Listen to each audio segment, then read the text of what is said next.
and later on was bought by the Kansas City Royals organization. Due to bursitis settling in on my throwing arm, I had to end my professional baseball career. I moved back to Panama City and entered into a 4-year apprentice program as a pipe fitter mechanic. I then hired on at Arizona Chemical Company and retired after 34 years. I served our country in the Florida National Guard for 32 years. During those years, I had training at Camp Blanding in Jacksonville, Florida, also over in the jungle of the Panama Canal. My unit was sent to Miami to help with the aftermath of Hurricane Andrew in 1992. When I decided to run for City Commissioner of Lynn Haven, the slogan from the Florida National Guard came to mind, the Minuteman, which means to help people. And that is what I intend to do for the city of Lynn Haven. We need to bring integrity back into the city. For the past 8 years, our city council has failed to do enough for the residents of Lynn Haven. Sadly, they have made promises they cannot keep. I'm here to change all of that. I will not make promises I don't intend to keep. I'm here to work for the people, not for myself. And because of that, I have not taken money from many outside sources. That is not a promise, that is my word. I would appreciate your vote on April 20th. Together, let's bring back honesty, integrity, and leadership back to the city of Lynn Haven. God bless America, and God bless the city of Lynn Haven. We did not have time to get a message from Ms. Hooten. She's probably sadly sick, but we all wish her well. Gentlemen, are you ready to proceed? Yeah. All right. We'll have alternating questions. We have 12 questions for each of you, and I'll read the odd numbers, and Shuri Grimm, our other panelist here on this panel, will read the opposite. So, who drew number 1? Q1. So Mr. Hines, you get to answer this question first, and then Mr. Warwick, you'll respond Q2 through 12 as, and if you need the question repeated, we're happy to do so. Mr. Hines, how does your work experience in the public and or private sector and your life experience qualify for you for this position? That's one question. Is if I need me? Yep, you're on. That's one question. I hate to hear about qualification because being an American citizen, you're qualified for any job that's in America. Now, my qualification for this job is I did 21 and a half years in the military. I was with law enforcement for 4 years. I worked at the boot camp. I also went to school for law enforcement, got a degree in law enforcement and criminal justice. I went to school at Rutherford High School. I joined the military. As I said, I did 21 years in the military, which qualified me for any job in this nation. Now, as far as the Lynn Haven job, I've been in Lynn Haven since 1998 when I married a girl from Lynn Haven. We have 4 kids, and I've been to every city commission, not every, but most city commissions since that time. And I'm involved in Habitat for Humanity. I was president of Habitat for Humanity Board of Directors for 3 years, and presently I'm on the board of Habitat for Humanity, building houses for the people that need it, and I do everything I do is for my country. Thank you. Mr. Warwick, shall I repeat the question? No, that's okay. Thank you. I joined the Air Force and spent 23 years in the Air Force. I filled multiple leadership positions, and if you know anything in a lot of different career fields, usually you don't fill a position for very long. Usually fill the position, fix what needs to be fixed, and once you're finished, you move on to the next. So we have to learn really quickly, and I've learned that throughout the years in the military. So I think I have a lot of leadership and management skills and a very diverse portfolio from doing all that. One of the things too is I was brought up with great values. My parents, I was fortunate to have good parents brought me up with good values. And I think that's another good qualification because I know the trust thing is one thing that we really need in Lynn Haven. And going to the Air Force, it just enforced those values on me. Also, I have a master's degree in project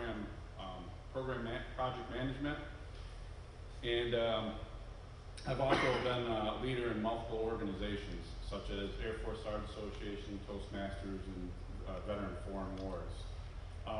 After I retired, I actually done a lot of program acquisition management, and so that's just a fancy word for I track a lot of funds. I make sure they get obligated to certain things and that they expend all those things. And so those are some of the qualifications I have good candidate for commissioner. Thank you. All right. All right, so we'll start with, I guess, Question 2? yeah, question 2. Are you in Yeah. again? I was wondering, I'm like looking, I'm like, I'm up to 2 for me. Thank you, Mr. Hines. All right, number 2. What do you think is the most significant issue or issues facing the city, and how would you work to address them? Right now, the biggest problems Lynn Haven have, the biggest issue they have is trust. And if you can't get trust of the people, there's no sense in being on the board and trying to do what you're supposed to do. I have trust and transparency is number 2, and then dependability. If I say I'm gonna do something, it's just like money in the bank. I'm gonna do it, whether they like it or not. Now, in order to gain trust, you have to listen to the people. Right now, the city of Lynn Haven, we have a meeting, and we'll open it to the public. We're gonna give the public opportunity to voice themselves and be heard and respond. You can talk, but you can't give a response. So that's not really a public meeting. Or to have a public meeting is a two-way conversation. And that's what I plan to bring to Lynn Haven. The ability of the citizens to talk and be heard in action. All right, Mr. Work, do you need the question repeated? No, ma'am. My biggest concern is the city debt. Depending on what you read, I believe we got about $68.9 million of debt. And Hurricane Michael definitely exacerbated that problem, but before Hurricane Michael was here, we had about $38 million of debt before it even came here. And imagine if we didn't have that much debt when we're trying to rebuild the city. So, so how do you fix that? Well, you cut expenses, increase revenue, right? That's the easy answer. The hard answer is, how do you do that? So I actually did a public records request, and I looked at how much they paid for payroll from fiscal year 15 to fiscal year 20, and it's on my website, the copy of the public records request, and I exported all that information, put it in an Excel document, and how much that has increased 85%. Now, you expect it to go up because the cost of living goes up and as you hire more employees and things like that, but 85% is quite substantial. And another indicator I found was we paid about $1.8 million of overtime, and I think there might be areas where it might be worthwhile to hire somebody and save the city money as opposed to paying that much in overtime. As far as increase in revenue, if I had more time, I would go into it, but I think a lot of it has to do with bringing in more businesses and the type of business we come in, because businesses bring in a net tax revenue to the city, and bringing in that revenue will help decrease the debt and still be able to provide the quality of services that the residents need. Well, we'll definitely get to that, how you're raising money. Question number 3. All right, Mr. Warwick. Do you support the school tax levy? Why or why not? Are you talking about the tax referendum on the ballot? Yes. Simple answer is no. It's one whole millage point. So what that means is for every $100,000 that your property is assessed at, an extra $100 of taxes that person has to pay. I'm not opposed to it going up. I just think that's too steep. And I think probably similar to what Lynn Haven's got, I think a lot of it has to do with mismanagement of money. And I think there's areas that we can do better at. And I'm not saying I know I'm an expert at the school budget. I know it's a very complicated budget, but I definitely think there's things that we're not doing correctly. And let's just say we do pass this and they do get that millage rate. Will that solve the problem that we have? I don't believe it will. I think we need to solve the problem first and then figure it out. So I'm opposed to it. Mr. Hines, do you support the school tax levy? Why or why not? No, ma'am. Every time there's a problem in my part of the world, they want to say, we don't want to throw money at it. But every time there's a problem in their part of the world, they want to throw money at it. It don't make sense for the tax increase, because if you give them more money, they're going to waste more money. You have Nelson building sitting over there, and you have 5 floors, 3 floors. Every time it rains, water comes to the first floor. If you build a building for $17 million, you can't keep water out of it. What makes you think you're going to keep money in it? The people in the building is the problem. We have too much leadership and not enough people on the ground doing the work. If we cut some of those people out of the building for them, out of the main building, Nelson building, then we have better teachers and better equipment for the teachers to work with, instead of being so top-heavy. And that's why I don't want to give them more money. to waste. All right, who has question 4? All right, Mr. Ward. Do you support the referendum to amend and update your Lynn Haven charter? Why or why not? I do not, and here's the reason why. The charter is in definite need of being updated. It's been about 30 years since it's been updated. And I brought it up back in August when they were trying to figure out who was going to be the mayor of Lynn Haven because of the federal indictment. And what the charter did was it limited us to 10 days to figure out who the mayor was going to be, and was not enough time. And so when I brought it up in August, nothing got done. I brought it up again in October, and I even offered to head the committee myself. And I said, if you don't want to pick me, that's fine, but we need to pick somebody. Nothing got done. And then in January, they go and they give it to the city attorney, from what I understand, based on inputs from the city staff. And the city attorney went through it. He made the changes that he felt was necessary. They discussed it at the commission, and then it passed, and now it's on the referendum. To me, that doesn't give the residents enough input on that. That is basically our constitution, and we should dictate how we want the government to be ran. So I believe a committee needs to be set up. I think 5 people, and that way residents can come in, provide their inputs, and then it becomes our document. The way it's on the referendum right now, it's not our document, it's the commission's document. So I'm opposed to it. All right, Mr. Hines. I'm also opposed to it for a different reason. Because you get a committee of 5 people to work on a document for a whole city of 27 to 20,000 people, don't make good sense. So it's going to have to be a much larger and more diverse group of people that need to look at this before you change the charter. It is an option on the voting public to make the decision if they want to change the charter. That doesn't mean the charter will change. It has some things in it, some improvements to it, and most of it is verbiage. The charter can be changed again in a year, or it can be changed again in 6 months. It's not a document that's made permanent. So right now, I would say no, but I wouldn't have a committee of 5 people look at it. I would have more diverse people in the community look at it to make a decision whether we want to do it or not in the city of Lynn Haven. Question 5. All right. This is going to kind of dovetail quickly on what you just said. Were there any decisions the council recently made with which you strongly disagreed? Please explain what you would have done differently. The council made decisions in the past that were their decisions. I had nothing to do with decisions, and I won't second guess anyone to put into a position. If I'm put into a position and I make a decision, that's the decision I make, and I live with it. Want to expound any? You got time. I said what I meant to say. Okay. I think one of the biggest concerns I have, and I'm probably responsible for this because I have been known to go in the commissions and ask a lot of tough questions. And it's not to make the council look bad, it's not to make anyone look bad, but it's because I have concerns about it, and I want the city to know about this. Because I'm not afraid to ask questions and talk about the elephant in the room, because we don't talk about the elephant in the room, then we don't move forward. But during public commentary, they no longer allow you to ask questions.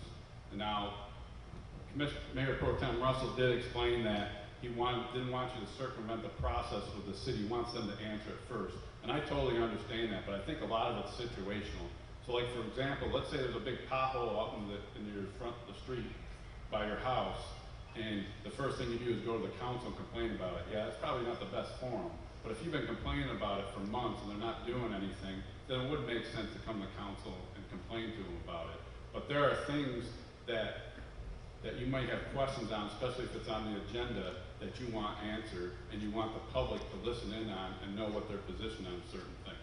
So that's one of the biggest concerns I have, is I want the public to be able to have enough freedom to go up there and be able to ask their questions, knowing that their questions will either get answered or they will find an answer for them. All right, question 6. All right. So prior to Hurricane Michael, there were several affordable apartment complexes in your city. Almost none have been rebuilt, and emphasis seems to be solely on single-family homes. What can or should the city do to encourage a better balance of housing in the city?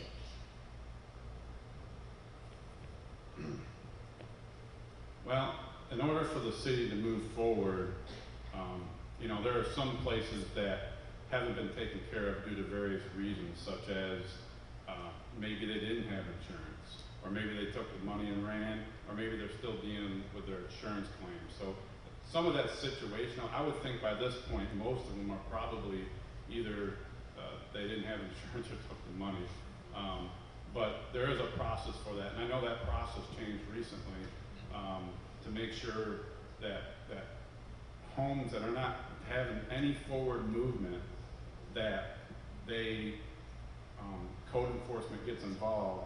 They're written up, and there's a process with that. They can appeal that. So if they're trying to fix it, they still have a process for that. But if they have no plans to fix that, then it's time for it to go to the next step and get a lien put on it so that it can get developed. Because the sooner we get that developed, then that's more tax revenue that we can start collecting as a city.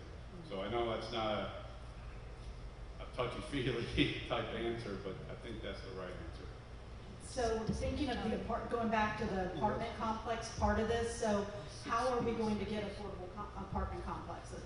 Oh. Because that was part of this as well. So you're you're focused more on apartments? Well, prior to Hurricane Michael, there were several affordable ones, and then they were destroyed and they haven't been rebuilt. So. Yeah, nice to catch it. Well, give him 30 seconds. Give him 30 seconds. I mean, we did the follow-on. I think it's a supply and demand thing. If there's a demand for apartments, then absolutely we should try to develop that. But if it's because there's apartments that aren't getting fixed, I think it's pretty much the same answer that I said earlier. Thank you. All right. Mr. Hines, do you need me to repeat the question? No, ma'am. Really long? Citizens of Lake County and Lynn Haven need affordable housing. You need to look at the impact fees there to build a house in Lynn Haven. The impact fees are mighty high, or higher than I think they need to be in order to build a house here. We built 2 habitat houses in Lynn Haven, and the impact fee was more than the price of the land, and I thought that was outrageous. So that's one thing we need to do to get more affordable housing built here. And affordable housing for some people, I would say is $160,000 to $170,000, but that might not be affordable housing for your workers. If you don't have affordable housing, you won't have any workers because everybody's not going to drive 30, 40 minutes to get here and then be employed in Lynn Haven and have to drive 30, 40 minutes to get back home. They're burning more gas and they're making money. So we do need affordable housing. We do need low-income housing here because everybody don't make the kind of money that some of us make. And we need to realize that as a world, it's our job to take care of the needy. They're always going to be needy, and us as citizens, we need to assist the needy. And affordable housing is one of the best ways we can do that. Question 7. Alrighty. Ethics is a primary concern in all elections this year. Former city officials are facing legal consequences over mishandling city contracts, and there are ongoing investigations of corruption within government bodies. What steps do you support to ensure more transparency and accountability in city government? Well, first of all, we need to make sure that we have the right people in the positions. That's why this election is so important. We need, unfortunately, a lot of times when politicians get into office, I think they have a lot of good intentions of doing good things, but when they get in there, they're easily manipulated. And so that's why we need commissioners that have integrity and not afraid to make the tough, right decisions that need to be made. As far as transparency, need to make sure that all the information's out there, not to try to hide anything. And I think, as far as the bidding process, I like to change the bidding process a little bit. The way that they do the bidding process in Lynn Haven is they pick 3 random people in the city, have them rate it, and then they bring that to the commission. I don't think that's the right way of doing it. And not only that, they need to make sure they show all the bids that are in for that. So just to be forthright with the information, make sure that you see all the information. I think that's the biggest thing, and not trying to make decisions because it might make you money or it might make your friend money. That's why this trust thing is such a huge thing in Lynn Haven, and integrity is a huge thing, and that's one of the main reasons why I'm running. Mr. Hines, what steps do you support to ensure more transparency and accountability in city procurement? The truth and transparency is easy. You either have it or you don't. Now, as far as transparency, if you open a window, you can see clearer than you can through a screen. And if you don't open the doors, people can't see, so they figure something's going on there to be hidden. Transparency is just plain and simple. You can see what needs to be seen. And as a city commissioner, you will see everything that you need to see if I'm sitting on the seat, because I don't do deals under the table. Everything I do is on top of the table. The good old boy system in Bay County and in Lynn Haven has been going on for far too long. We have a requirement to get 3 bids for any bid, but if their friend give them a bid that they know, or somebody from Alabama give them a bid they know, they can release what the information was if they want to the local person, then the local person underbid them. Once they get the job triples in value. We can start with the one job for $10 million, and by the time they do the job, it's $17 million. This happened in Bay County more than one time, it happened in the neighborhood more than one time. So those are the type of things we need to do. Go with the government process, 3 bids, 3 bid requests for every bid we have, then we won't have any problem with that. Just everyone will be able to see online, or they can print it out, you can put it in the library, the fire station, the police department for the people that's too old or don't want to go online. Because everybody don't go online regardless of what y'all do or what y'all say. Some of us don't want to, and some of us not going to. So those are my ideas of what we can do to improve it. As far as getting money, someone told me that was a grant-led city, so it must be a problem with grant management. All right, number 8. That's me. That's you, all right, Mr. Hines. All right, last year the city increased its millage rate to 4.3 mils and approved the final budget near 31 million, plus 19 million disaster recovery fund budget created after Hurricane Michael. In your opinion, is this the best way to raise revenues to pay for city improvements? Repeat that question. All right, so last year the city increased its millage rate to 4.3 mils and approved the final budget near 31 million. Plus, there was 19 million disaster recovery fund budget created after Hurricane Michael. In your opinion, is this the best way to raise revenues to pay for the city improvement? So basically using your millage rate to pay for city improvements by raising the... No, ma'am, I don't think so. And I wouldn't do it, I wouldn't sign on to it. The citizens have enough, some of our citizens only live on Social Security. If you live on Social Security, if you die, you only get $255. So what do you think they get when they live it? All the money you put into Social Security don't even come back to you in your lifetime that you put into Social Security. So I wouldn't raise the millage rate on the people for any reason. Any reason. That's my idea. All right. But could you expand on what you would support to raise revenues? Oh, it's more than this. I would say more than 10 different grants out there for small cities and rural areas that we can go out to get. If we get a grant writer, we need to put a grant writer on our employment somewhere to write for these grants because they're out there. There's small city police grant, there's small city fireman grant, there's small city grants, there's some small cities. And that's one way we get revenue coming in here with the proper grant manager to make this happen. Mr. Mark. I do agree with the grant manager, but the one thing to keep in mind is you never know if we're going to get those grants, so we need to have something that's more definitive. And one of the things I learned, and I learned this from watching prior commission videos, and I saw a resident of Lynn Haven bring this up, and I had to contact this person. This person is a very intelligent individual in my opinion. But one of the things I learned is, with businesses, if you take a commercial business, for every dollar of tax revenue that we take, the city provides about 40 cents of city services. So it's a 60% net tax revenue. But when you take a type of business like industrial manufacturing, the city service is even less. It's only about 10 cents. So you're talking about 90% tax revenue for that type of businesses. So I think it's very important for us to bring businesses in order to bring in enough revenue to bring the debt down. And not only that, be able to provide the quality of service. So how do you do that? Well, I don't know if it's coming up later, but there's a referendum for the tax exemption incentive.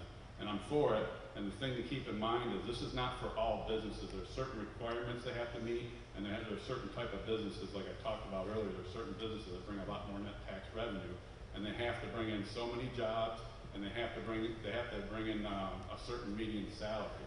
And so when you look at that, it's not 100% tax exempt, but it's a good portion to the tax exempt. But there's a lot of benefits to that because it brings in a lot more jobs and a lot more people spend money in that area, and that'll generate more businesses, and also that brings in more revenue because of the half-cent surtax that we have. Well, you just stole my question. Oh, Number 9. That's number 9. that's mine. Well, gee, got anything else to say? Do you support it? Yes, so do you support the local referendum to renew your city's authority to grant property tax exemptions to new or existing businesses that create jobs?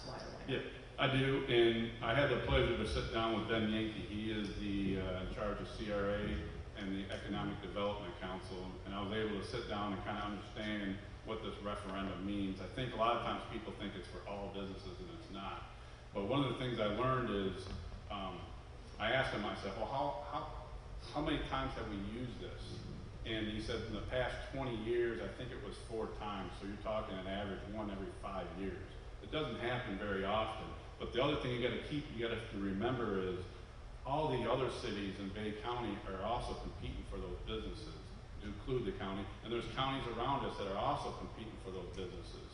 So the only way that we can stay competitive for those type of businesses is to have an incentive like that, you know? It's not like we're gonna give them a whole bunch of money up front, like the Pine Ridge that you might have heard about back in, I don't remember when that happened, I read about it. It's not like that. This is just a tax exemption, and there's a lot of benefits to it because it does generate a lot more businesses in. And let's say, you know, all those people, they go to a restaurant and eat. Well, maybe we don't have enough restaurants. That might spark up another restaurant to build up. And they come in, they spend money on all these businesses, so it helps them to become successful, and that helps generate more revenue for them. So I think it's a good idea. Mr. Hines? For existing businesses, I would say yes. For new businesses, I would say no, for the reason he brought up. If you give them a tax exempt up front to bring in a new business, so they're going to bring in a business and we're going to say we're going to bring you 10 jobs in Bay County, paying $70,000 a year, and they don't bring the jobs in, you won't get anything for it. If you charge them, have them bring them in, bring the 10 jobs in, pay up to $70,000 a year for 10 years, then I'll give you a tax exemption for 20 years, twice of whatever you earn. If you earn your tax exempt in 5 years, then I give you a 10 years tax exempt. I would not give them a tax exempt in advance of bringing jobs here.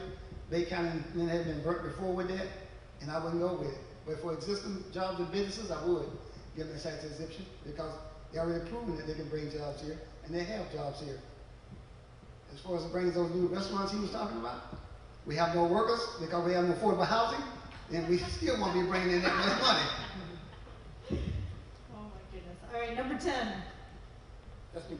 All righty. So, what are the city's most pressing infrastructure needs, and how would you address them? The most impressive need and the most important need is stormwater runoff and infrastructure. Anything under the ground you can't see because you can't really put a value on it until it falls in. And when the ground falls in, all you know in your neighborhood is you want that road repaired. Whether it's a water pipe, whether it's a gas line, whatever it is, it's all infrastructure. The county was built and the city was built back in 1911, and they used cast iron pipes then. Parts of Lynn Haven still have cast iron pipes in the ground. We cannot replace them all at one time, but we can replace them as needed, especially in and around new construction. Every time you build a new development, they put in new pipes in the ground. But the pipes that led into that area is still under the ground. So if we don't do 10% every time we do a new development, we do 10% of the existing pipes at the same time, then we can do that and have the people that's developing that land pay for that existing pipe to be replaced. Other than that, we're going to have a problem in this county forever and in this city. Infrastructure is unseen. People can't value it until you tear it up, and then you end up with a $20 million job. They say, well, how did they get to be $20 million? Because it's been riding for 60 years, and nobody did anything about it. It's a constant thing, and we got to constantly keep looking at it and keep replacing it as needed. Thank you. So I talked about the city debt earlier. I wouldn't have been so worried about the city debt if we didn't have such a problem with infrastructure. And of course, as Mr. Hines alluded to, stormwater seems to be a really big problem here in Lynn Haven. And going door to door, I've talked to a lot of people, and I've found certain houses have been flooded multiple times, and the story seems to be pretty close to the same, where they're like, I've been complaining about this for 15, 20 years, and nothing gets done. But I had the privilege to sit down with Chris Lightfoot, who was the Assistant Public Works Director. I think he's been working there for about 6 months or so, and he has this plan to tackle this stormwater, and he showed it all to me. And I think he's got a really solid plan, but it's all going to come down to funding. And so the commission had voted on stormwater fees, and the one thing you got to keep in mind with stormwater fees is when they start using that, you'll no longer be paying your stormwater through your utility bill that you normally pay. It'll be going through your property taxes. So there was 2 options that the city had voted on. I wasn't a proponent for option 1. I was more for option 2 because it didn't increase the amount of fees that you have to pay in future years by as much as the first option. The last thing we want to do is break the bank for the local residents. But we do need to generate revenue for that somehow. Otherwise, we're going to be here for another 15, 20 years, and people are going to be up here going, how are you going to fix the stormwater problem? So we definitely need to fix it, and I think we have a solid plan. It's just going to come down to funding. Question 11. All right. The 60-acre Lynn Haven Community Center Sports Complex has been an important feature of this community, and for many years was a focal point of community sporting activities, including a 1-mile walking circuit. Well, since the significant hurricane damage, it has laid in ruins. What's the plan for this complex? I'm familiar with the plan for that complex right now. They spent a lot of money on the new complex they have at King Griffin Park to build a new baseball field with the tennis courts and the basketball courts there. So people that used to go to the old park may need to go to the new park until they can figure out a way to build a new park or improve on the old park. I don't know the plan for it, and I haven't researched that issue. Are you familiar with this issue? Yes. I know there have been engineering drawings that's been done on the sports complex, and they briefed it. I think they had a workshop on it, if I'm not mistaken. And so there's plans to do work in the sports complex. I think it's going to be 5 baseball fields, and they're going to have another building that's going to have different sports that you can do in the building. And the way it was explained to me is, I know a little bit about FEMA, but this is what they call a 428 project, and what that means is, supposedly, like I said, this is the way it explained to me was, all the funding for the sports complex will be paid for by FEMA. 100% is what we were briefed. And so that's the future plan. So right now, like I said, they got the engineering drawings done right now, and I guess the next step is the design build bid is the next step. All righty, the last question, number 12. All right. So we know that citizen participation is important to a healthy democracy. How best would you encourage residents' participation in your decision-making process? So I think we need to, going door to door, I've been talking to a lot of people, trying to urge them to come to the commission meetings and get actively involved. And I think we need a lot of active involvement. And I'm not sure the reason. I know a couple things that's been discussed is the meeting times. That might be part of it, and the trust part might be the other part. And so regaining the trust of the residents, hopefully that'll drive more people to get actively involved in the city. And just being open with them, making sure that you're open so they can take phone calls, get the message out there, and do your research so that you know what you're talking about when you talk to them. I think a lot of times, well, I'll take a step back. I think in the commission meetings, like we talked about earlier, I think a lot of times residents don't feel like they're welcome to come in and talk to them. And I think that's the other big piece. And that's the culture that I want to change when I get on the commission, that they are free to come up and talk. They don't have to walk on eggshells or anything like that. I want them to feel that they're comfortable enough to be able to ask me questions, and I will give them the best answer I can possibly give. So I think creating that relationship with the residents is the important piece of that. All All right, Mr. Hines, last question. Same question, right? Same Yes, question. Okay. We have Ken Singer Park, we have Sharon Sheffield Park, we have Ken Griffin Park, and we have the sports complex. As a city commissioner, I could go to each one of them park and hold a town hall meeting on Monday prior to the board meeting on Tuesday to get the citizens' ideas and the citizen verbiage or whatever they want to display to the county or the city. But public trust is something you have to earn. So I would call a meeting in certain part of town, and everybody that live around there, they go down there all the time to Ken Griffin Park and stuff, and just talk to them and have a meeting and let them know in advance, put it out at least a week in advance, let them know they can plan their schedule around it. Come out, say what they want to say, get verbiage from me, whatever I got to say about it, and I have that to take to the next county board commission meeting. And then do the same thing at different sections of the city, that no person will have to go to just one meeting at one location. I would go to them instead of them coming to me. And that's how I would do the communication with the citizens.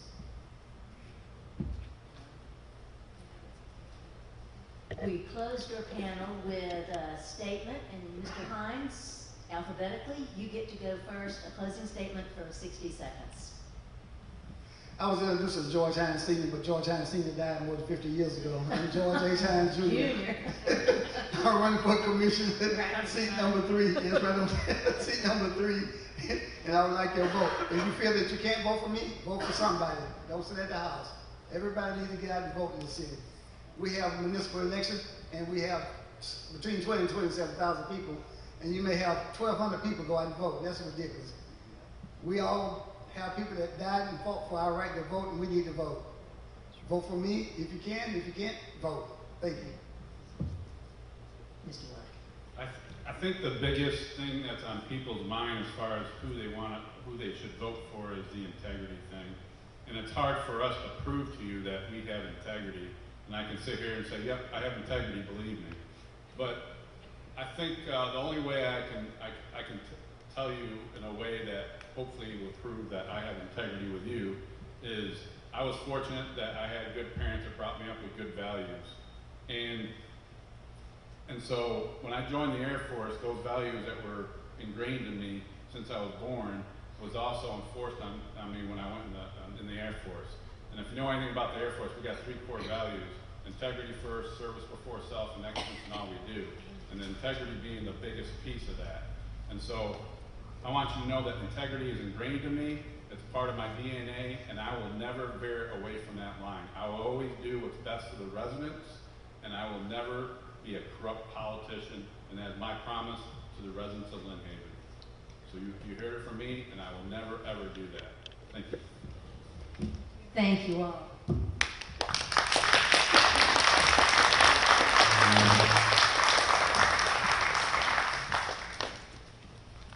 Thank you all so very much. We appreciate you. And we will have our next panel of candidates in just a couple minutes. Give us maybe 5 minutes to make the transition, and then we will come back and present our candidates for seat 4. And there will be 2 of them with 2 new moderators. So we'll make that transition now. Thank you for your patience. Right here.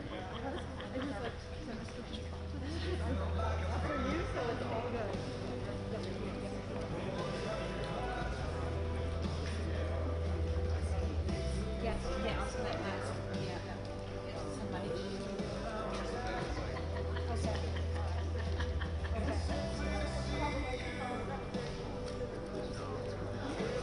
I did, but not at the end. Yeah. Okay, got it. Not a problem.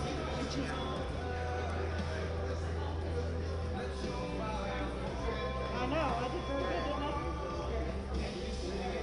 I did really good. Mr. Name and Mr. Gray, come on down. Where's Scott?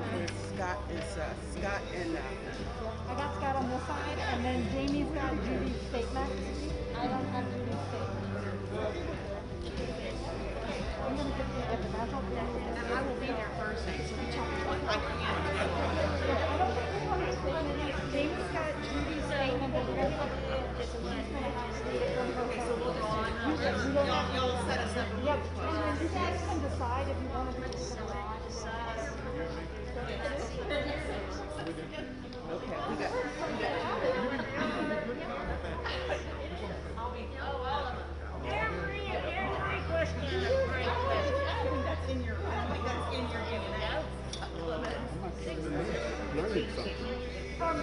said, I'm actually learning something.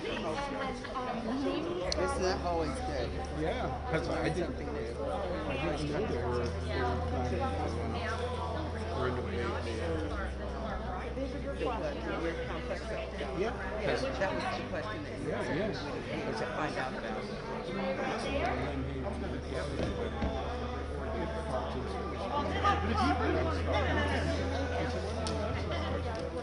I'm glad you did. I'm glad you did. And so you have All right, and then you've got Judy's statement on your phone? Yes, I Okay, so we'll read that out then. So, in another minute or so, we're ready. Well, and that's probably work for them.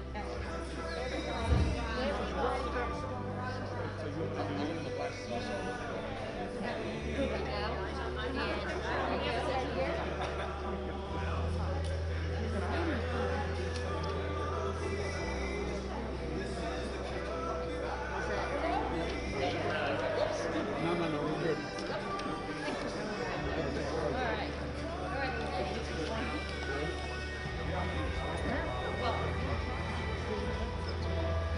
Better be seen than viewed. That's right. Oh, sure. Where's our waters? Oh, there's a cooler around the corner.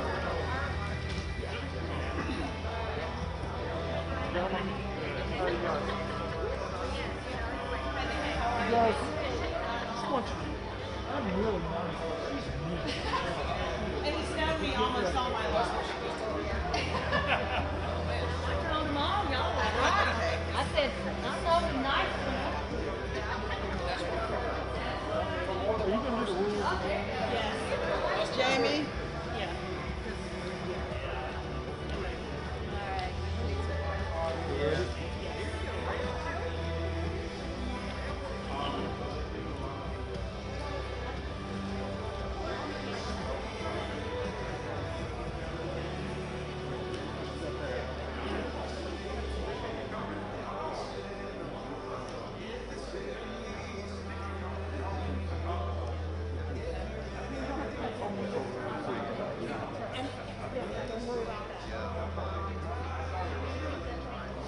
Okay, we're going to get started back.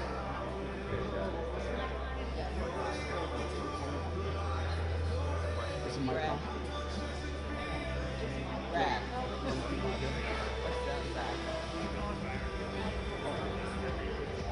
Brad?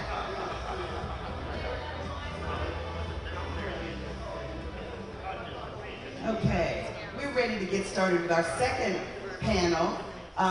Coming now, we have Brian Dick and Brian Bray, who will be questioned by our league members, Mr. Scott Clemens and Ms. Karen Brown. And so to remind our candidates of our rules, we do have an equitable means of you all answering an even number of questions first. And so our third candidate who's not able to be here this evening did send in a statement that will be read by Ms. Jamie Shepard, our Voter Services Chairman. Is this on? Yes, it is. A statement from Judy Tender. First, I would like to say thank you to the League of Women Voters. Personally, I've been looking forward to participating with my fellow candidates before this important upcoming election on April 20th. I've served Lynn Haven residents since April 2017. In the past 4 years, I have assisted them by making myself personally available to them in person, by phone, text, and email. I think my service as a Lynn Haven commissioner speaks for itself. I am a commissioner who is not intimidated or afraid to vote no when it's necessary, even when I'm the only no vote, because I'm representing the people of Lynn Haven, not myself, or because of some future agenda. Asking questions only leads to answers. I believe we have a need to creatively become more transparent with our residents, whether it be through community roundtables or newsletters for those who are not computer-oriented, posting important financial facts for the public, or whatever it takes to regain the trust of the people. Being a resident-friendly and encouraging their input is vital for restoring public trust. One-sided comments and statements do not encourage a dialogue of acceptance and belonging to all. Some of the greatest ideas simply come from simply listening. I apologize for my absence this evening, but a nasty head cold I've been fighting for the last 4 days just won't let go, and uncontrollable coughing events that occur are nothing to be shared with others. Amen to that. Good luck to all candidates tonight. Lynn Haven is very fortunate to have so many residents willing to give of themselves and their time to our fine city. Sincerely, Judy Tender, Lynn Haven Commissioner, candidate for seat 4.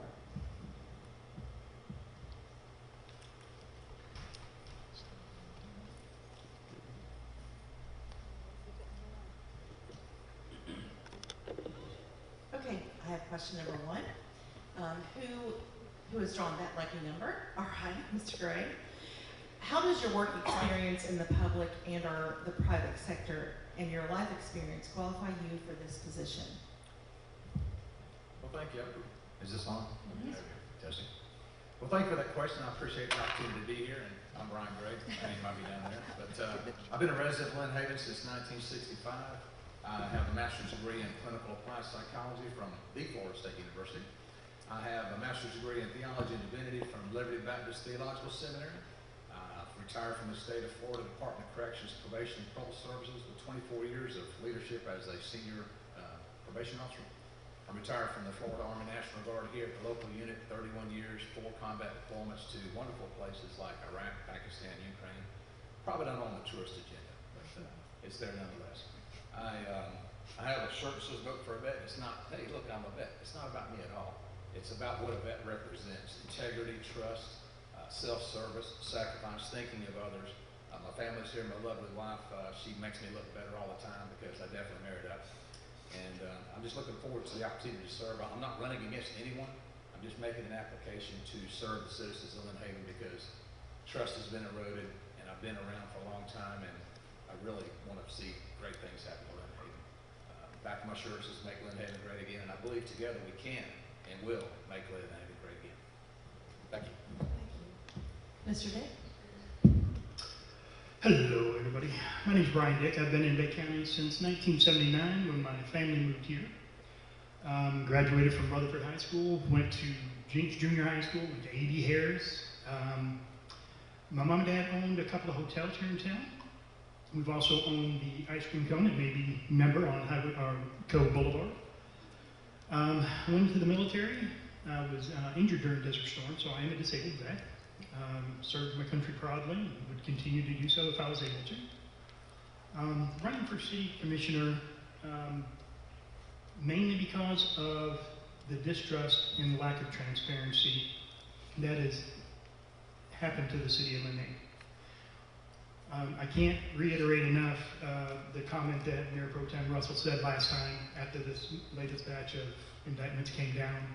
It's just like another punch in the gut, and we're tired of it. I am full of nothing but integrity. I am full of nothing but serving my neighbor.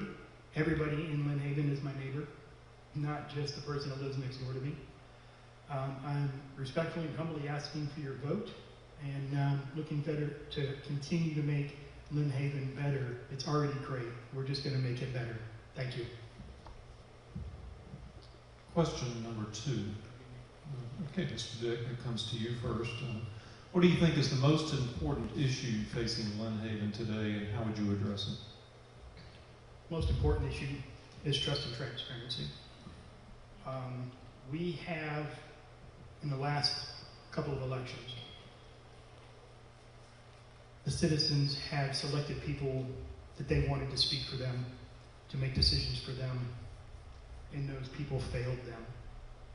And for whatever reason they had, that is where I would say 90 to 95% of all Lynn Haven residents just cannot believe what's going on in City Hall. That needs to change. That has to change. In my opinion, that is the biggest issue. What specifically would you do to address that? Absolutely, thank you. First of all, I would think in commission meetings, and I said this in a reception that we had not too long ago, I believe that there needs to be a commission meeting workshop prior to the commission meeting. So if the meeting is on a Tuesday, maybe have it the prior Thursday. Everybody comes in, everybody knows what's on the agenda, citizens can come in, they can ask questions, there's a dialogue back and forth. That in itself will create trust, it will show transparency, and you'll start getting the belief back from the citizens that the city is desperately needing. Thank you. I've been walking around Lynn Haven since probably January, talking to a lot of different people in a lot of different neighborhoods, and the two things that come to mind that they've talked to me the most about is, number one, the debt. We've talked to several different people, and you can get an answer from 64 million to 68 million to, as Commissioner Aldridge said on a radio show last week, 71 million, so we don't know. If you look at the city budget, you still don't know. Who do we owe? How much do we owe? And how are we going to pay that back? I don't know. I can't run my business like that, and I hope we don't get to a point where the banks aren't going to loan us any more money and that the city might go insolvent. There's no need to go there. Also, with trust, we all learned a lesson in kindergarten about how to get along with others and how to tell the truth. We're all human. We're going to make mistakes, so I'm not going to throw stones at anybody, but in order to reestablish trust, perhaps we can have, as the charter allows for, a civil service commission. That way the city department heads can be free to hire, fire, run the departments without thinking, oh man, I might get fired by the city manager if I do this, or I can't take that question, and it's going to have to do with the city manager. There has to be a better way where the public can have input. Why not have coffee with the commissioner Saturday morning at 9 o'clock at a time that's convenient for people, not just 9 to 5 Monday through Friday when it's convenient for everybody works at the city. If they're there for a part-time job and a paycheck, they don't need to be there anyway. We need to get 2 new commissioners and a new mayor and reestablish trust. Thank you. Thank you. Question number 3. All right, Mr. Gray. Do you support the school tax levy? Why or why not? Thank you for that question. I have a great deal of respect for Bill Husfeld. He's a great guy, great leader. But as was said before, there's a whole lot of people working in the Nelson building that didn't used to work there. We're really top heavy in the school system. After the Hurricane Michael and then Michael White, we've had a reduction in the school system population, but we've had an increase in the federal funding and at the state level and the federal level. So there's plenty of money coming in. We just need to make sure that it's going in the right direction and that too much money is being spent at the top and teachers don't have enough in the classroom. And the starting pay of a teacher in Bay County, as we read in the newspaper from the governor's office, needs to be $45,000. Well, my sister-in-law just started in October, and I can assure you it's nowhere near that. And we definitely need to do something about that instead of just talking about it. Thank you. Mr. Dick? I too would vote no. The school board is getting a lot of money from the Fed. They don't need to try and tax us anymore. They just need to take the money that they're getting, they need to manage it properly, spend it the way it's supposed to be spent, and take care of our teachers. Okay, question number 4. Okay, to you, Mr. Dick. Do you support the referendum to amend and update the Lynn Haven Charter? Why or why not? I have heard other candidates, and I'm going to explain myself. I'm going to support that referendum. Because if you vote no on it, then a woman cannot be mayor. One of the candidates is a female for mayor. If they vote no, in a sense, she cannot be mayor. I will vote yes, so she can have the opportunity to be mayor. Could you repeat the question, please? Sure. Do you support the referendum to amend and update the Lynn Haven Charter? Why or why not? Absolutely not, because citizens did not have any input into how this was formulated. The way it went down was the city manager and the powers that be turned it over to the city attorney for the attorney to present this as a ballot referendum idea. To rush it through, to get it on this ballot is not a good idea. We should sit down and have more citizen input and find out what the citizens of Lynn Haven want, not what the powers that be want. So what? We have to wait 2 more years for the next election. That's okay. We want to make sure this is done right because, 50 years ago, things were different than it is now. We need to make sure going forward we have what we need in Lynn Haven, not just what an attorney says. We need to find out what the citizens of Lynn Haven want. question number 5. Yep. Oh, Mr. Dick. Were there any decisions the council recently made with which you strongly disagreed? And please explain what you would have done differently, if so.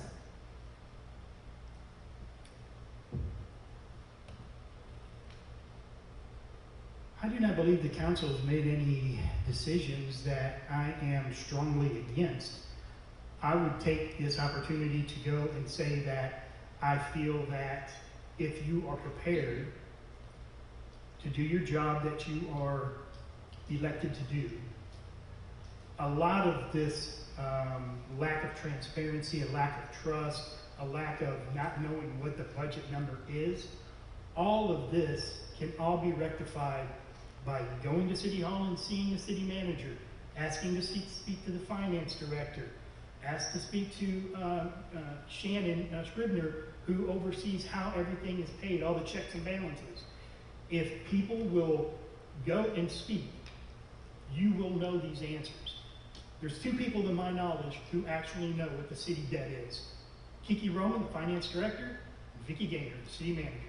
If you go to either one of them, they will tell you exactly what that dollar amount is. So therefore, it's 71, it's 68, it's 63. Why do all that? That creates division and a lack of unity. That is not what we need. As far as I'm concerned, what the city has done from the meetings that I have been to, all the decisions that have been made, I'm okay with. Mr. Gray? Thank you for that question. There are several things that the commission has done recently that I don't agree with. Number one, as far as the debt goes, I've met with Vicki Gaynor. I looked over the paperwork and she did not have a straight answer. I can guarantee you that. Or she just didn't want to tell me. I don't know. I'm not going to cast stones, but we really do need to know what the debt is, without a doubt. It should be crystal clear to the public when they read off the website what our debt is. One commission decision that I really don't agree with is the meeting times for the commission meetings themselves. There's no reason why we should accommodate city people just because they have a 9-to-5 Monday through Friday job. Not everybody is fortunate to have that. I'm a licensed mental health counselor next door with the Veterans Administration because I believe that taking care of that's what we should be doing, and their family as well. Why can't we have a city commission meeting Saturday morning at 9 o'clock? I mean, so the public can come talk to their elected officials who work for them, not the other way around. They tend to get confused. Thank you. Okay, in response to question 2, both of our candidates referred to ethics issues. The next question relates to ethics. If there's no objection, I will bypass that question. Question number 7 then. Mr. David, you're on the short card on most of these. Question 7. Citizens have voiced concern over the lack of compliance with the permitting standards by the planning board. What are your ideas to improve compliance and transparency in the permitting process? As far as the permitting process goes, if I'm not mistaken, only a licensed contractor, first of all, can request a permit. If a homeowner is to go in and he wants to do some kind of a permit for electrical or plumbing or putting a new roof on, those items have to be done by code, by a licensed contractor. And so those contractors are the ones that actually have to submit to have those permits pulled. In the event that somebody is doing it in a shady operation, if you will, then that needs to be looked into. It needs to be found out who's the one that signed off on those permits, why they did it, and then there has to be appropriate disregard for that. Are you aware of any other issues of non-compliance or lack of compliance in the permitting process that you would want to address? Not at this moment, Right. but I am looking. Okay, very good. Mr. Gray, do I need to repeat the question? Please. Sure. Citizens have voiced concerns over the lack of compliance with permitting standards by the planning board. What are your ideas to improve compliance and transparency in that process? Absolutely. The permitting process, number one, is far too onerous for a homeowner to be able to afford to build an affordable house to begin with. The impact fees, the assessment fees, the application fees, I talked to a gentleman in Forest Park area, Pine Forest area, excuse me, and he's a disabled vet from Korea, I believe, and he's riding around in a wheelchair, and he wanted to build a cover over his driveway so he wouldn't get wet getting in his car, just to replace it from the hurricane. And he thought, well, I got to pay a $300 fee just to go before the commission. If I get turned down, I'll lose my $300. I called the city manager or sent her an email. She sent me back, no, it's $600 just to come before the commission and to get turned down or to be able to build something so you won't get wet coming in your driveway.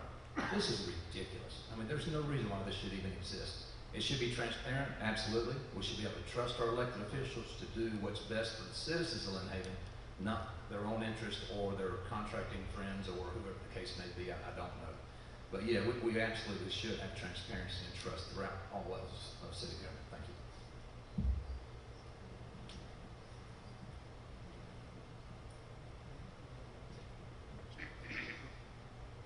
Who has question number 8? Me. All right, Mr. Dick. How familiar are you with the budgeting process and city staffing, which is always an issue? And what budget problems do you see first, and how would you address them? From talking with certain department heads, fire chief, police chief, Chris Lightfoot, and Buddy Baker over public utilities.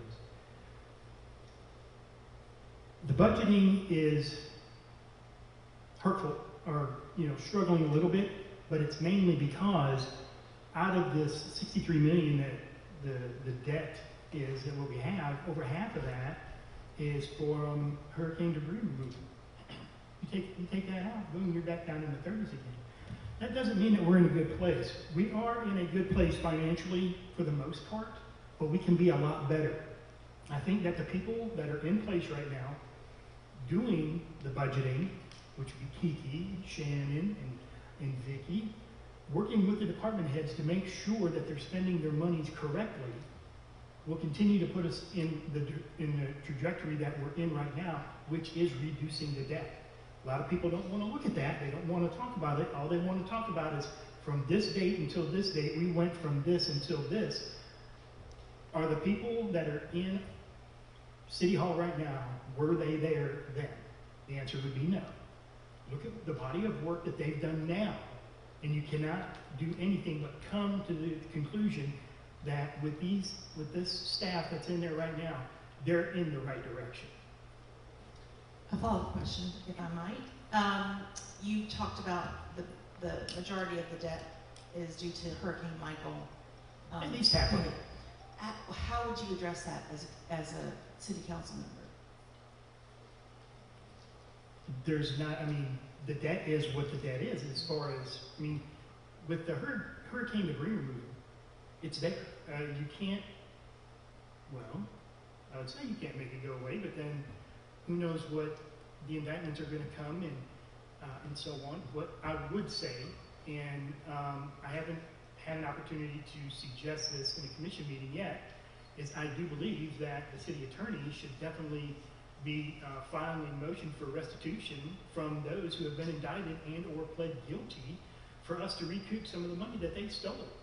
I would go further into it to make sure that the contracts that they were generated were legit and above board. If not, then there could even be more money that could be coming back to the city, helping us with the debt. Thank you. Mr. Frank? Thank you. It would be nice to know for a fact that half the debt was related to Hurricane Michael, but you can't tell that by looking at the budget. You can't even tell how much we owe, who we owe it to, or how we're going to pay it back. As opposed to another city, say Callaway, for instance, they have a line item for every position. It's a person, how much they make, what the responsibility is, and the same thing with the budget, how much they pay. As far as people there now in city government that wasn't there during a hurricane, that's completely false. Vicki Gaynor is the city manager now. She was the number 2 then, and she was writing checks. You can't say that people are there now that wasn't there then. We can have a civil service commission. Commissioner Tender's been there 4 years. She could probably shed some light on that. The budgeting process itself is a disaster because we don't have a line item to figure out what's going on. Keeping people in the dark is not the way to run a city. By having a civil service commission, like I alluded to a while ago, it would be nice to have one because you could have public input, you can have professional input, And you can make sure the people that are in the positions of authority are qualified and that they're the best candidate for that job. Not just, hey, who decided this person gets this job? One person. Who decided that person got fired? One person. You're creating the appearance of impropriety and shenanigans and, oh, the good old boy system. It shouldn't be even an iota of appearance. Everything should be transparent and open to the public. Thank you. Okay. May I rebut to that just a little bit? Yeah, do we have time? You can rebut within the 90 seconds on the next question. Okay, she said I have to wait? Yep. Okay. Yeah. Okay, Go ahead. All right, okay. Okay, the next question relates to the CRA. Lynn Haven's Community Redevelopment Agency was created, and the CRA plan was established in 2003. That plan allows multiple potential uses of that incremental tax financing. And those allowable uses are economic development, future land use, transportation, downtown development, housing, recreation, and community aesthetics. What projects do you support using these CRA funds for the 2021 budget? In other words, which of these would be your priorities or how we would spend that money? Okay, and I'm assuming that's question number 9? Yes. That is number okay, 9. so that'd be for me. All right, just a quick rebuttal from, she said I could do that. You cannot compare Lynn Haven to Callaway. I lived in Callaway, grew up in Callaway for a majority of my life. They have a smaller population. They have a smaller square mile. They don't have a police department. It was dissolved and is now the sheriff's department. They have a very small fire department, which I believe is county. So if you're going to compare, it needs to be apples to apples, not apples to oranges. That's all I got to say about that. As far as the CRA, the historical part of the CRA needs to stay in place. This city is rich in history, and it needs to continue to be rich in history. I know that there were some street lights that were going to be put up that I was solely happy about. And I also believe that having it, the land usage on it needs to be to where you're not, especially in the CRA area, you are not going to have major blow up of developments and all that. It needs to stay very historical. Do I need, Mr. Gray, should I repeat the question for you? Please, yeah. Okay. So Lynn Haven's Community Redevelopment Agency was created, and the CRA plan was established in 2003. It allows that funding from that to be used for multiple uses. And I want to ask you what you perceive are the priorities among these uses. It can be for economic development, future land use, transportation, downtown development, housing, recreation, and community aesthetics. Which of those would you regard as the priorities as to where we ought to devote that funding? Absolutely, thank you. As far as the city of Callaway's budget versus the city of Lynn Haven's budget, it's the exact same. It's a budget for a city that's of like size, give or take. You have to have a line item that shows expenses and what it's for. A line item that shows the expenses for a personnel budget. The way Lynn Haven's budget is now, you can go back, like Jamie was saying a while ago, you can go back 5 years and just see where it's increased 75 to 80%. What it shows every year is just a clump of funds. You don't know what it's for, you don't know where it's going. We should not be borrowing against 10-year anticipated revenue. We should spend money as it comes in every year, because not only are you increasing the debt that nobody knows what it is, but you're also, oh, it's only 2% interest. Well, that's great, but 60, 70 million, that's a lot of interest. As far as the CRA goes, we should concentrate on affordable housing, like Mr. Hines alluded to earlier. You can bring all the industry you want to in here, and that's wonderful. I love having good jobs that pay good and bring people in. But if you don't have affordable housing for people to live in, you know, $250,000, $300,000, and $500,000 homes, he could probably tell you more about that. That's not affordable to the workers of Lynn Haven. I don't know. There's got to be a better answer. Maybe we should look at hiring a grant writer for the city of Lynn Haven, because there may be funds available out there that we just simply don't know because we don't know. We should take everything and make sure that we have a CRA that's anticipating future growth, because maybe we don't have motels and hotels a lot. We got one, but maybe there may be more in the future, and we should be more accommodating to all the citizens. Thank you. Okay, Question number 10. All right, Mr. Gray. Citizens are always concerned about storm water runoff during heavy rains, not to mention hurricanes. According to some reports, stormwater runoff is the worst pollutant in the bay and negatively impacts recreation and marine life.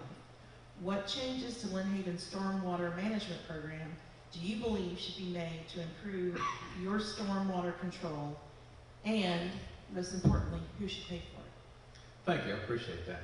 Number one, it's not a new problem like, uh-oh, this just happened. We didn't know about this. It's been going on for a long, long time. And it's pretty embarrassing that Highway 77 right by Lynn Haven First Baptist floods every chance it gets. As far as who's going to pay for it, Lynn Haven just got a new piece of equipment that should help with the stormwater drainage system as far as cleaning out. Maybe we could dig out ditches a little more. I don't know. But constantly hammering the homeowners with, oh, your assessment's the highest it's been ever. Oh, your water, sewer, and garbage is the highest it's ever been. Oh, we're going to do a new stormwater assessment on you. Well, quit hammering the homeowners every chance you get. Why can't we explore the possibility of doing a 1% sales tax or something like that that other cities are able to do? So that way everybody pays. The guy that buys a beer at the junior store can chip in just like everybody else. The homeowner who's trying to stay above water because of the lack of affordable housing and good paying jobs, he doesn't need to have constantly being hammered every time he tries to get ahead of the game. We got a maintenance schedule going. I know there's some great people that work for the city of Lynn Haven, and by having a civil service commission, they can be free to do their job and to serve the citizens of Lynn Haven. Their employees won't worry about, man, what about this brain drain? We keep losing people to Okaloosa County. We keep losing people to Panama City because they pay a lot better. Lynn Haven has the money. It's not a money problem as far as income goes. It's an expense problem. Where's the money going? We don't have a line item budget to be able to see that. And there's no reason why we shouldn't. I mean, we didn't just get created yesterday. We've been in business for about 100 years. Thank you. When I had spoke with Chris Lightfoot, who works in the stormwater department, like what he did with Jamie, he sat down with me and he had what he considers his master plan for stormwater. And it was page after page after page of project and project and project. Stuff that was underway right now, stuff that is coming up, stuff that has been completed, stuff that they got to continue getting budgeting for. Excuse me. One thing that I don't know, I haven't heard from any other candidate, was the rescue plan that has come out from Biden for the state of Florida. It was X amount of billions of dollars for the state, and then it was broken down into our county, then municipality. Lynn Haven is scheduled to get $8.63 million. That money is to go to sewer, water, stormwater. You're going to get, as soon as you submit what what's going to be worked on, you get 50% of that, so that's $4.3 million right there. Chris told me that if he could get that, a lot of the stormwater issues would be resolved right then. What I would like to do is I would like to get in front of the commission, get him in front of the commission, have them listen to what his plan is, vote on it, let's move forward and get the stormwater resolved once and for all. Okay, to save money and to protect the environment, some cities are installing solar panels on government buildings. They're encouraging solar infrastructure for both businesses and homes. Is this an initiative that Lynn Haven should pursue? Number 11. Oh, I'm sorry about that. Got me there. Okay. I'm infantry. You got to explain this to me a little more. Yes, I believe we should do an all-the-above approach. If there's federal grant money available, if there's state grant money available, if we can build a better mousetrap, absolutely, man, let's do it. And regarding the finances of the city and being able to do these fine projects, if we had a look at our finances and we're able to see what's going on, then we could afford to be able to do some more things.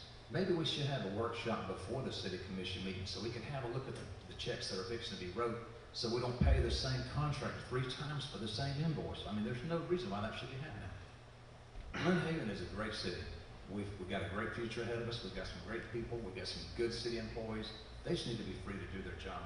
And yes, I think we should take over here every available opportunity there is to grant money. matching funds, whatever the case may be. It's a good way to move forward, I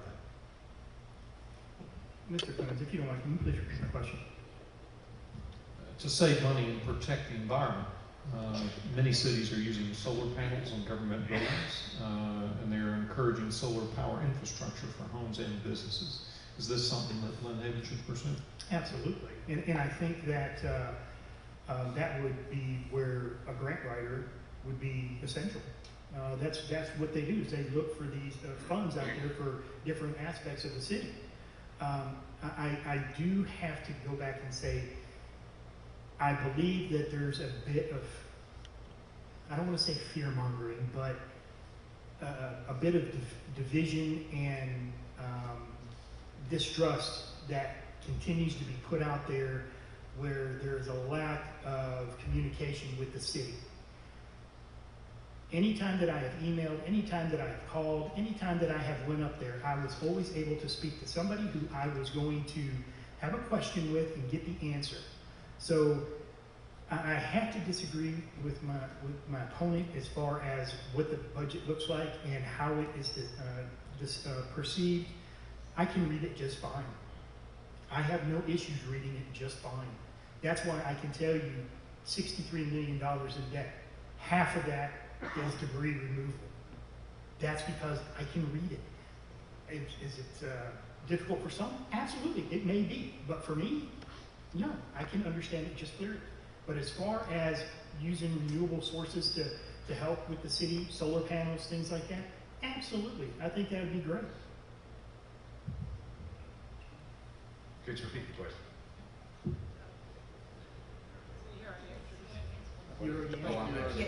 Yes, that's okay. See, I told you, you got to explain that. All right, question number 12. That's Right? never been. And it's going to be a multi-part question. All right. As we all know, transparency has been an issue in many elections, and voter turnout has already been addressed previously in the other, the C3, I think. What can your city do? What can Lynn Haven do to foster a more open and accepting multicultural climate?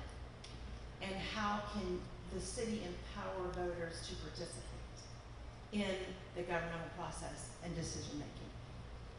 Absolutely, thank you very much. I agree. There is a lot of distrust going around and lack of communication, but if someone can show me in the budget how much we owe, I would love to see it, because I can't find it.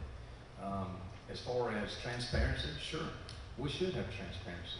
We should have an open climate. And in order to foster that, government should operate at the convenience of its citizens. If we can have meetings on Saturday morning at 9 o'clock, Monday night at 6 o'clock, whatever the citizens are good with. As far as having coffee with the commissioner on Saturday morning, having a cup of coffee, just talking about what's on their mind, that's awesome. I would love to be able to empower voters more that way. And maybe we can have more than just a few people turn out.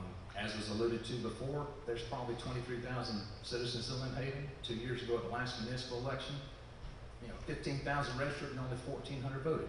There's no reason for that to happen. Every vote counts. Don't feel like your vote don't count. It don't matter. I don't have to vote. It don't matter. It does matter. Every vote matters. In the municipal election, it matters a lot, because you get what you vote for. And that's how things have been able to go on with good old boy system and all the shenanigans that's been going on, because it's not brought out to the light. Things are done behind closed doors. And by having a civil service commission, by having coffee with the commissioner, by having workshops, public workshops, it can go a long way to reestablish the trust. We've got some great people in Lynn Haven. We've got some great employees. We've got some leadership, but it can definitely improve, and I would love to be a part of that. Thank you. Mr. Pink? Repeat, please. Okay, it's a combination question. What can Lynn Haven do to foster a more open and accepting multicultural climate for the citizens, and also empower voter participation in the governmental decision-making process? As I alluded to in the previous candidate reception last week, I believe it's vital to have the commission workshops a week before, because it is going to be open to every and all citizen in Lynn Haven. I know that there's even going to be some that aren't even residents of Lynn Haven that are still going to be there because they like Lynn Haven and maybe they're in the garden club or what have you. That to me is vital because they can be heard. The commission can listen. Not every commissioner, not every mayor, not every city manager is going to have always the right answer. But you never know what might happen if Mr. Clemens came to one of those meetings and he gave us an idea about something and it just clicked. Ended up saving millions of dollars. These are the types of things that need to happen. And when you open the door like that, all walks of life can come in. And I look forward to being up there. I look forward to making the motions that I think will help get the city in a faster, better position. We're already great. We are. But we need to get even greater and better. Thank you.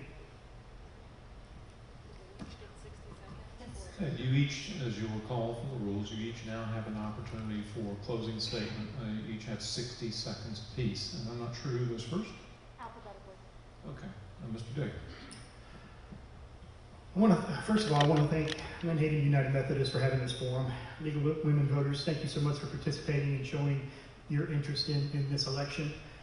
I'm very much looking forward to April 20th and very interested in seeing how the citizens of Lynn Haven voice their opinion, voice who they want to speak on their behalf. I hope that you'll see that everything that I have spoken is because I've been prepared, that I have sat down, I've asked the questions. I am always available, does not matter when or where. Thank you for your time. Thank you. I appreciate the opportunity to make an application to work for the citizens of Lynn Haven and to serve the cause of Lynn myself. I'm not a politician, if you haven't found out by now, figured that out. I'm not a great speaker, but I speak my mind and I speak what people want me to speak. I will always honor my conservative beliefs, my Christian values, and constitutional principles. I'm tired of sitting around complaining. I want to get in there and do something and help out because I've complained a lot and it really haven't done much. So, early voting starts April the 12th. Please get out and vote. Thanks for your consideration. I'm just a private citizen, and I've got some great ideas. I listen to great ideas. I've got a pamphlet. I've got a Facebook page, Gray for Bay. On there is my phone number, and you can call me anytime. I'll answer my phone. When you try to make contact with city officials at the city meetings, sometimes they say, oh, you can't ask questions here. Well, where are you going to get your answers? They got an email, they got a phone number, but it's only as good as if they answer it. And I'm running about 50-50 about people actually answering the phone and actually answering their email. So we got a good system. It could just be better. Thank you very much.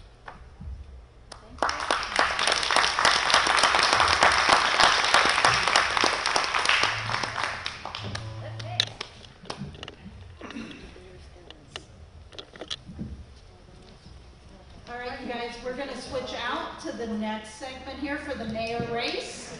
And then we will read out the note we got for that as well. So just take a couple minutes. We're going to switch out.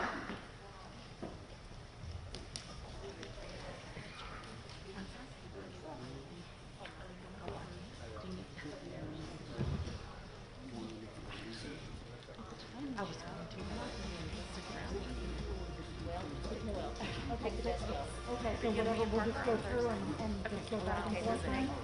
Or do you want to take some out?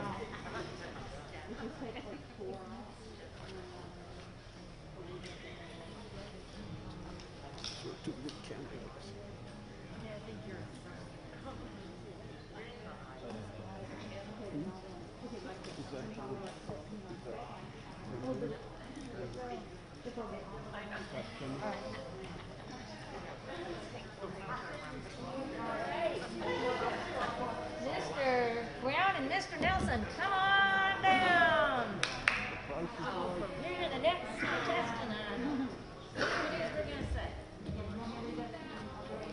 Okay, I got you. You're here. All right. You want even or odd, ma'am?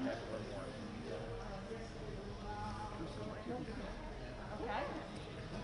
This is real nice. Yeah, I don't know who it is. It's one of us. Is that your jacket? Is that your jacket? Just want to make sure. Yes. Okay. Correct. Mr. Brown, Mr. Nelson, come on down. So, we have 16 questions on here, but we're on 12 things. So, if you decide you don't want to do it, let's move to a different one.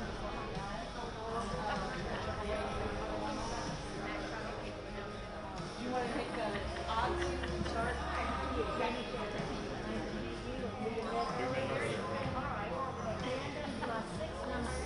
And that'll, as you've seen, that's the number, whatever number you decide.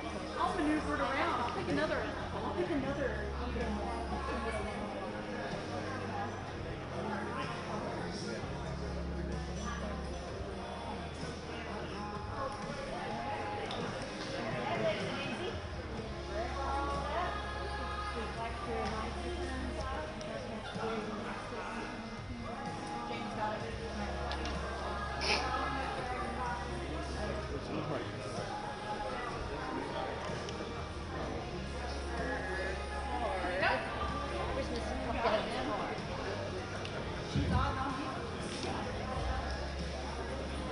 And then Jamie's got a statement to read. So it won't be me up there doing my Name tag. Oh, she took it down. Yeah, they all have their own.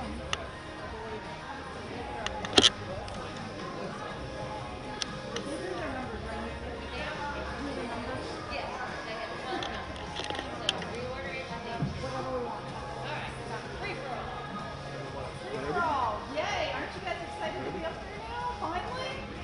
You know, you've been here all night.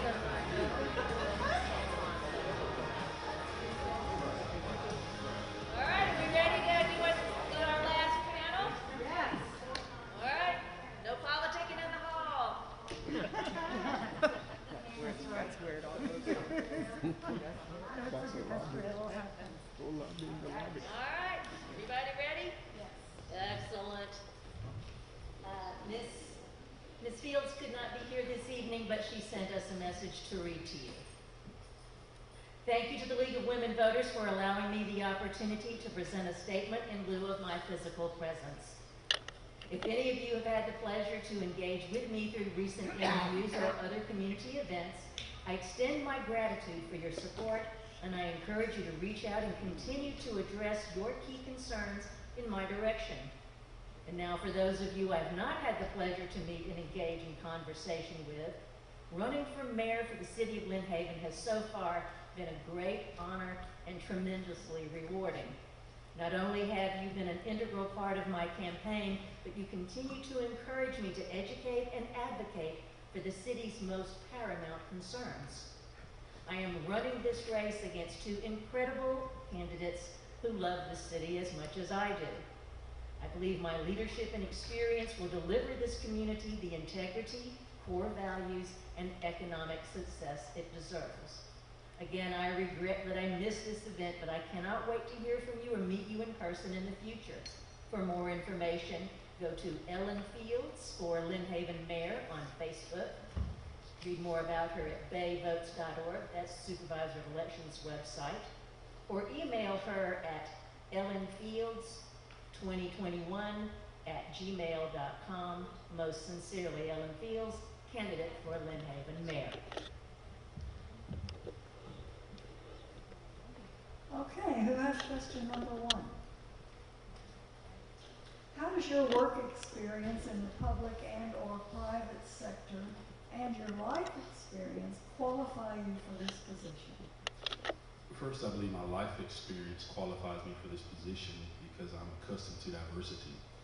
Realizing the sort of racial disparity that's in Lynn Haven, it will require diversity for me to lead a majority of citizens who have a different cultural background than I do.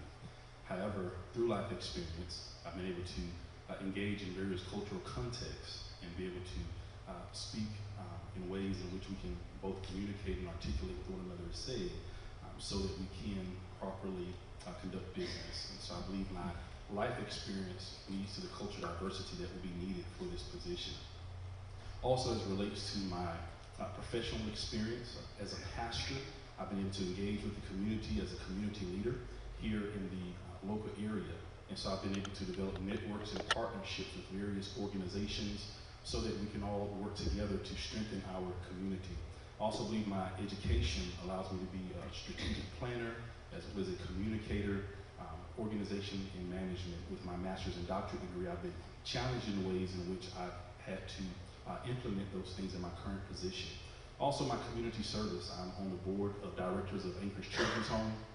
I'm also police chaplain for the Panama City Police Department, a mentor at Mosley High School. I've even had a chance to coach soccer and softball and t-ball for my kids. So I believe that my experience as a pastor, community servant, community leader, as well as my life experience enables me to run for this position. Mr. Brown? I personally have a degree in finance from Auburn University. Sorry about that. I have a degree in finance from Auburn University, and a vast amount of experience in banking, working with a Fortune 500 company, and over 20 years of experience in various city and county governments, primarily in the financial area.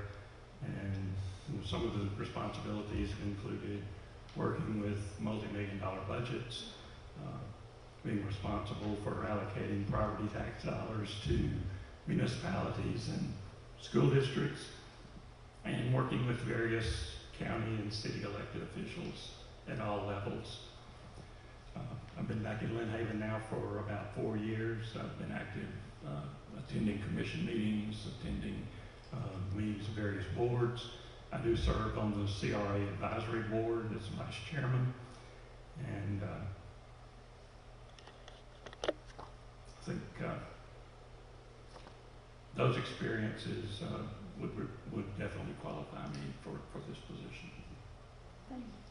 Thank you. Who has number 2? We're going to rip this Band-Aid off. Ethics is a primary concern in all elections this year. Former city officials are facing legal consequences over mishandling city contracts, and there are ongoing investigations of corruption within government bodies. What steps do you support to ensure more transparency and accountability in city government? As it relates to ethics, I believe we all have to have a common foundation of knowing that ethics is really doing the right thing when no one is looking. And so I remember being in college, in a freshman college history course, and everyone was passing around the answers to the final exam. And so someone walked out and they dropped it in front of my desk. And so I had to make a choice. The professor was out. Do I get those answers and make an A on the test, or do I take the test as it was presented to me? So I decided to take the test as it was presented to me, and I finished the test. It was 60 questions. I took the answers and I left out because I was the last student to get the answers. So I took the answers and walked out of class. When I walked out, believe it or not, the answers only went to question number 55. And so the 5 questions that I needed were the ones that were not on the actual cheat sheet. And so I would have failed the course, possibly been expelled from school because I didn't do the right thing. And so I think it's important for us to do the right thing when no one is looking as it relates to ethics. In regards to how can we improve that, I believe the issue of ethics is not with the current administration, it's with the previous administration.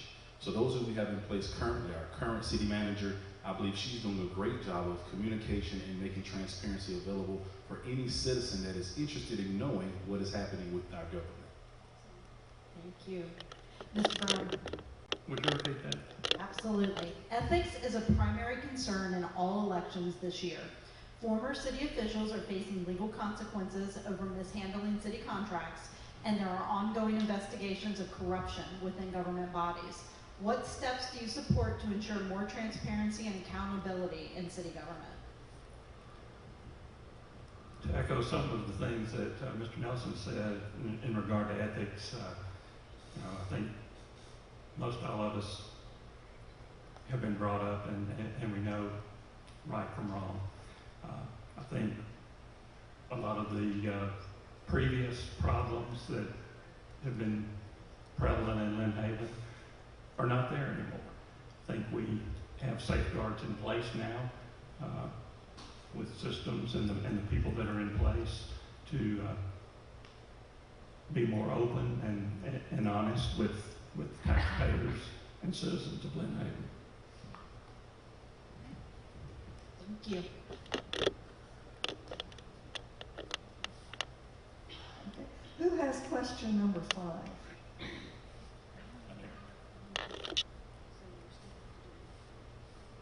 Oh, I'm sorry. How about number 3? Sorry. Were there any decisions that the council recently made with which you strongly disagreed? Please explain what you would have done differently. Currently, as a citizen of Lynn Haven, after attending a few of the most recent city commission meetings, there have not been any decisions that I strongly disagree with, personally. However, I do know there are citizens who have expressed disagreement with the changing of the time as it relates to the evening commission meeting. So it was at 5, they thought they were going to change it to 6 possibly, but it was moved to 4. So I know there's some citizens that are really disagreeing about that, as well as individuals that expressed their disagreement with moving forward in regards to updating the charter and the referendum, with the referendum that's coming up on the ballot.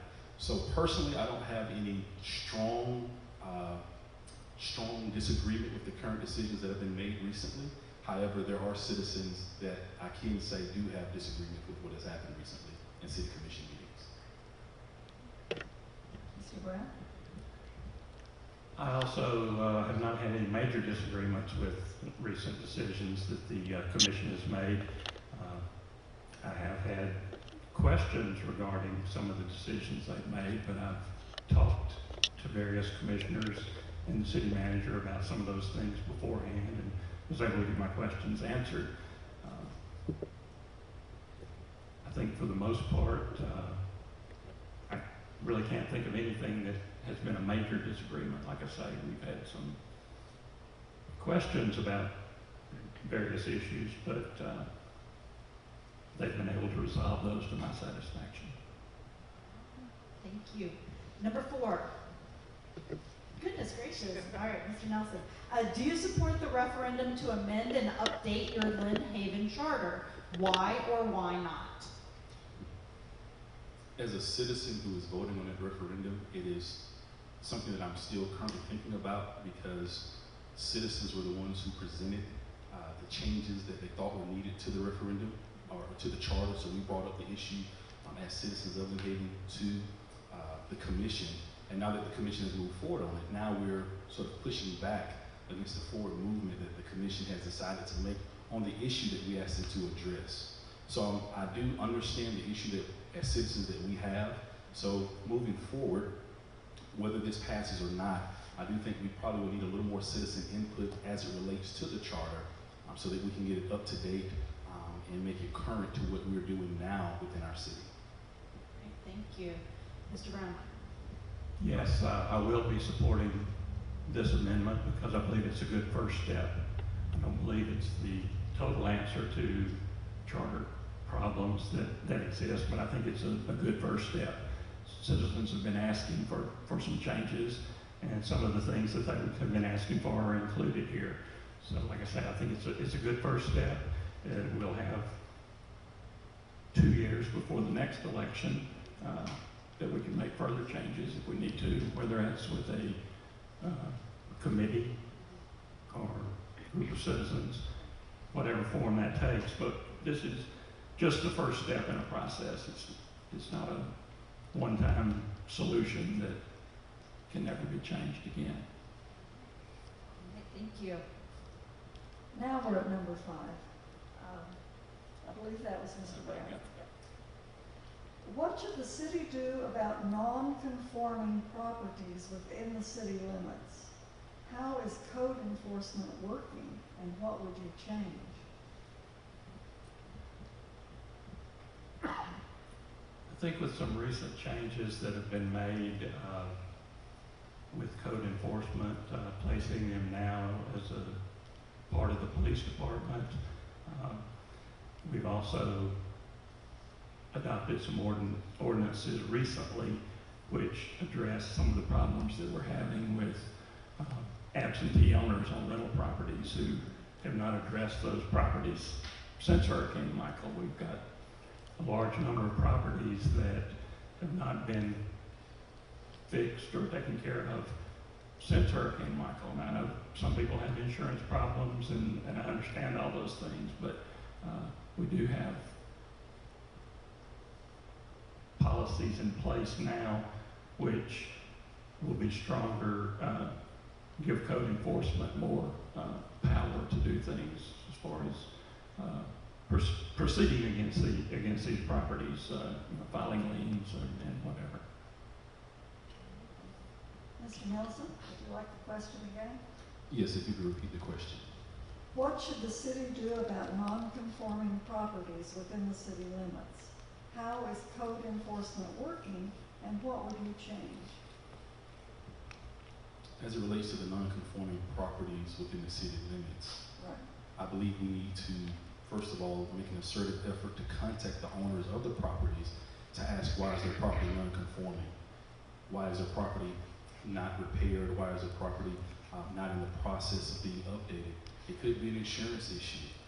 It could be a finance issue. Some homeowners didn't have insurance on their homes because maybe they had paid their home off and they didn't have a mortgage that required insurance. And some homeowners, the repair for their home is more than what their insurance actually covers. So I personally know individuals who purchase a home for $198,000. Now it takes $300,000 to rebuild that same home, but their insurance doesn't cover $300,000. It only covers $200,000 or $205,000.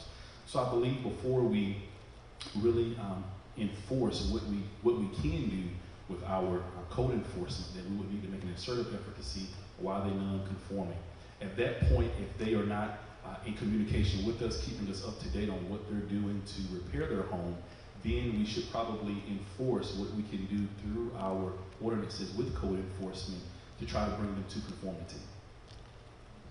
Thank you. Number 6. All right, Mr. Brown. So this is along the same lines.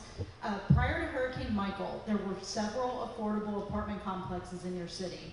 Almost none have been rebuilt, and the emphasis seems to be solely on single-family homes.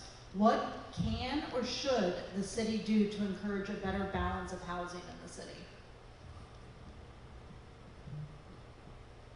I don't believe this is a problem that the city can solve alone. I think it's going to take a collaborative approach between both the city, potential developers, builders, even lenders, other businesses, get it coming together to be able to come up with solutions for affordable housing.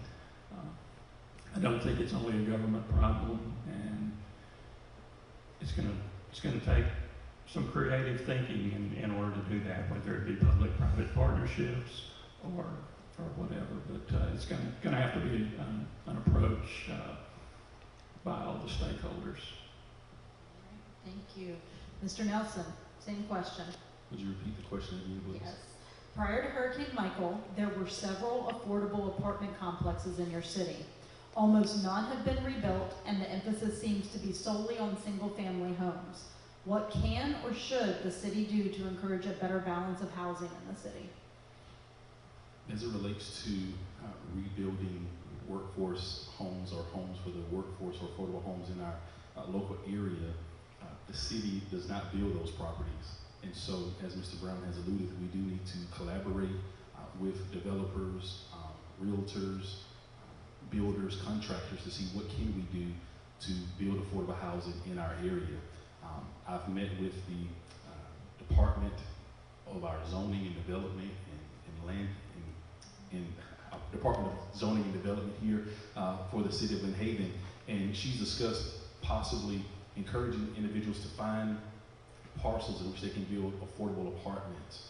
But that's also a land use issue, which would take collaboration from the city. So although we could find the developers to do this, we would also have to make sure there's cooperation from the city as it relates to land usage. So I think it's a very collaborative effort that will have to take place in order for us to build affordable housing in our local area. Number 7. The 60-acre Lynn Haven Community Center sports complex has been an important feature of the community, and for many years was the focal point of community sporting activities. Since significant hurricane damage occurred, it has lain in ruins. What's the plan for this complex? I'm glad you asked me that question, because I have been involved with youth sports for a long time, and that's something I think needs to really be a priority, restoring that sports complex. There is a plan in place. It's a multi-stage plan. The first stage is around rebuilding the ball fields. Then the second phase is the community center gymnasium building. And third is some other fields that are multi-use for such things as soccer, lacrosse, or football. So it's not something we're going to be able to rebuild overnight, but drawings have been done, and the way I understand it, will be going out for bid soon on the first phase to get that project moving. Mr. Nelson? The sports complex is a very critical component of our quality of life here in Lynn Haven. I've coached both of my children's ball teams at the sports complex. My daughter played softball and my son played t-ball. Had a little more fun coaching softball because it was hard keeping the t-ball children in their pre-designated areas. And I actually still go jogging at the sports complex. And so I go out and I take a jog around the sports complex because it's easier for me to sort of map out how far a mile is when I go. And so I see it every single day, the devastation that is there. And I do ask, when are we going to build that back? After meeting with the city manager, she was able to show me the plans that we had for the sports complex, able to show us the baseball fields that we're going to restore, the 2 gymnasiums that we're going to build. And one of the exciting parts about the ball fields is they're going to make them tournament eligible so that we can also host baseball tournaments and other softball tournaments here, which would also help bring in a little revenue to the total area, not just to the sports and recreation department, but also to our restaurants and hotels. And so I think that's a great idea. They're also going to expand the parking, and so there'll be more parking available around the entire complex so that more individuals can come and be a part of what we're doing at the sports complex. So I'm excited about the plans that we have in place and look forward to seeing those in action. All right, question number 8. All right, Mr. Nelson. How familiar are you with the budgeting process and city staffing? What budget problems do you see, and how would you address them? As it relates to the budgeting process, I guess as familiar as you can be with it within a short period of time. I have not. Oh, so please stop. No. Okay. You're good. You're good. Keep going, please. So as it relates to the budgeting process, I am as familiar as you can be with it within a short period of time. Unlike the city manager and the deputy finance director, as well as the budget director, I don't work with it every single day.